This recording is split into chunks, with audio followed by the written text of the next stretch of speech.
física é a ciência natural que investiga os fenômenos e as leis fundamentais da natureza. Ela estuda a matéria, a energia, o espaço, o tempo e como eles interagem entre si. Um desses estudos é a queda livre. Ela fala de um corpo solto no vácuo sob a influência exclusivamente da gravidade. Entretanto, nem sempre foi pensado assim. Diversos filósofos da antiguidade tentavam explicar esse fenômeno, como Aristóteles, por exemplo. Ele afirmava que a velocidade da queda de um corpo é proporcional ao seu peso e inversamente proporcional à resistência do ar. Segundo sua teoria, se dois objetos fossem soltos de uma mesma altura, o mais pesado chegaria ao solo mais rápido que o mais leve. Porém, Galileu Galilei, através de experimentos mentais, refutou esse pensamento e medições científicas, provando que, na ausência da resistência do ar, ou seja, queda livre, todos os corpos caem juntos.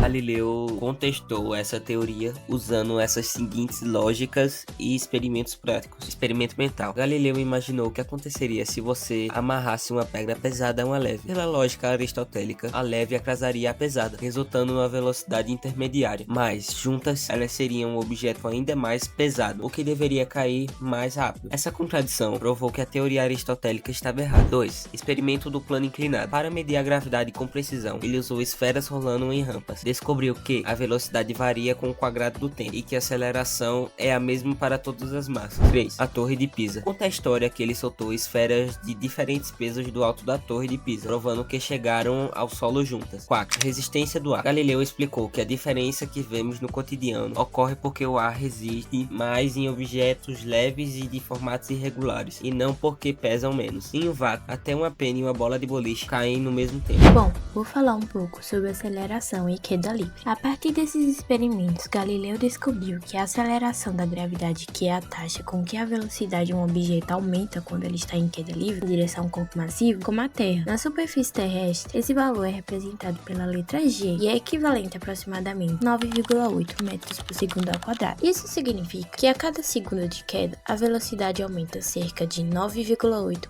metros por segundo ao quadrado. A compreensão e o cálculo deste fenômeno evoluirá ao longo de séculos através da física. Agora eu vou falar um pouco desses fenômenos que evoluíram ao longo dos séculos. As origens de Galilei no século XVII. Antes dele, acreditava-se que objetos mais pesados caíam mais rápido através de experimentos com rampas e pêndulos.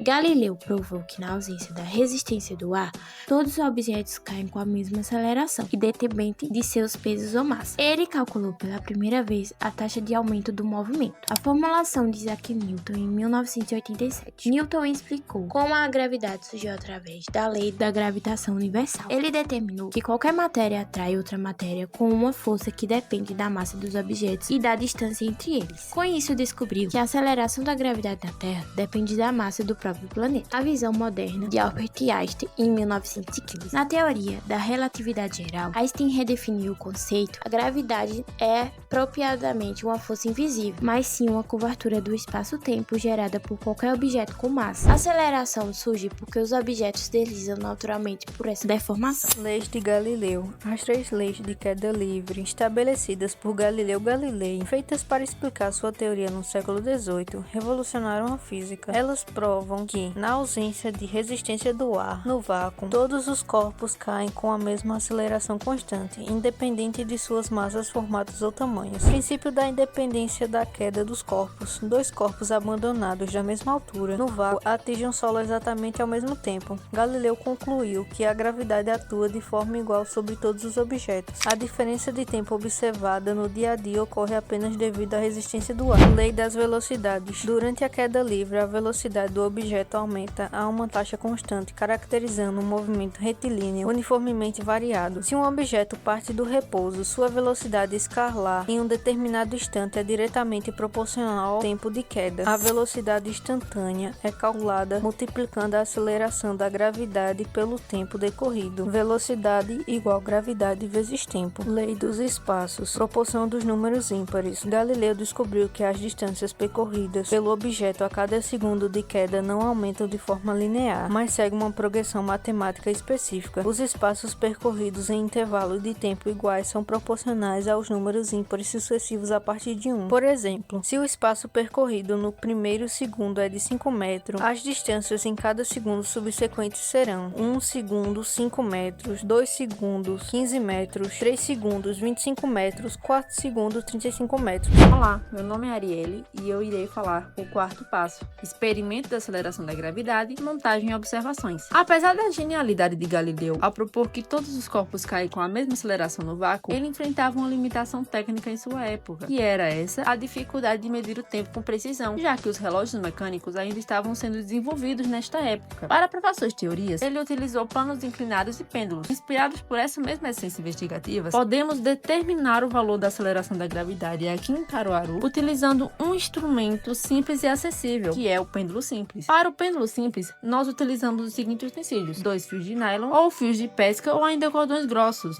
um de 30 centímetros e 40 centímetros. Nós utilizamos 2 fios de nylon, um com 30 e um com 20. 2 pesos para os pêndulos. Nós utilizamos bola de gude, mas também vocês podem utilizar bola de sinuca pequena ou qualquer objeto com peso não expressivo. Também utilizamos cola quente para colar o fio de nylon, a bola de gude e outros elementos para colar. Cronômetro, que pode ser os dos celulares dos alunos, ou relógio. Nós utilizamos o cronômetro pelo celular. Régua de 40 centímetros para medir os comprimentos dos fios. Suporte fixo e seguro para amarrar, prender ou fixar os fios. Nós utilizamos um cano de PVC com a colagem de 2 joelhos, que no meio nós colocamos o fio de nylon que estava colado junto com a bola de gude, que foi feito o experimento que vocês vão ver já já. Deve medir cuidadosamente os comprimentos do fio de nylon totalmente esticados com o uso de uma régua. Com os materiais de listra em mãos, construa os pêndulos prendendo cada bola de gude ou bolinha de sinuca pequena ou o peso escolhido numa extremidade do fio de nylon com a cola quente. Depois fixe a outra extremidade do fio do pêndulo num ponto de apoio seguro, exemplo, máquina de uma mesa ou de uma cadeira escolar, e tente deixá-lo livre de correntes de ar ou vibrações.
Meu nome é Vitor e eu vou estar dando as instruções sobre o experimento da aceleração da gravidade. Em grupo, nós iremos fazer a medida do tempo de 10 oscilações completas do pêndulo. Um dos nossos alunos irá soltar o pêndulo da mesma posição, onde vai estar marcado, desviando ligeiramente do ponto central de equilíbrio em repouso e na vertical, com uma pequena inclinação. Depois disso, 7 alunos fizeram uma medição com o cronômetro de cada oscilação completa, indo e voltando. E aí a gente anotou esse tempo. E em seguida, a gente dividiu esse tempo por 10 e logo nós conseguimos o resultado do período da oscilação do pêndulo, que é um tempo de oscilação. E foi assim que o nosso experimento foi realizado. Logo após, a nossa aluna Godoy irá falar como foi a média aritmética, a soma de todos os valores. E é isso, essas são as instruções. Para conseguirmos a aceleração da gravidade de Caruaru, de fato precisamos de um tempo preciso. Para isso, fizemos um tempo médio aritmético. A média aritmética é feita da seguinte maneira: somamos os valores do tempo de cada pessoa e dividimos pelo número de valores tirados. Nesse experimento, a gente observa o movimento de um pêndulo simples que é causado pela força da gravidade. O movimento da bola de gude do ponto inicial da trajetória imaginária é chamado de oscilação, realizando um movimento periódico, ou seja, cada oscilação é chamada de período. A gente soltou a bolinha daquele ponto inicial, a gente fez o ponto inicial, soltou a bolinha, ela foi. Quando ela voltou novamente para aquele ponto inicial, ali a gente fez uma oscilação. Cada oscilação dessa é chamada de período, e o que puxa a bola para baixo é a força da gravidade, acelerando a bola de gude quando desce e desacelerando continua contra o solo, gerando um movimento de vai e vem contínuo. Além disso, observe, ao variar o comprimento da corda, a gente variou entre 30 e 40 centímetros. A gente observa que quanto maior for o comprimento da corda, também maior vai ser o tempo de um período, que lembrando, é uma oscilação, o que confirma na prática a forma física do pêndulo, a relação entre o tempo da oscilação, o comprimento da corda e a gravidade. Resumindo, esse experimento nos permite observar fisicamente a atuação da gravidade, o comportamento de um movimento harmônico simples e como o comprimento influencia o tempo de oscilação. E com tudo isso, a gente conseguiu de forma simples, mas muito interessante e também eficiente calcular a aceleração da gravidade de cada onde se localiza o campo.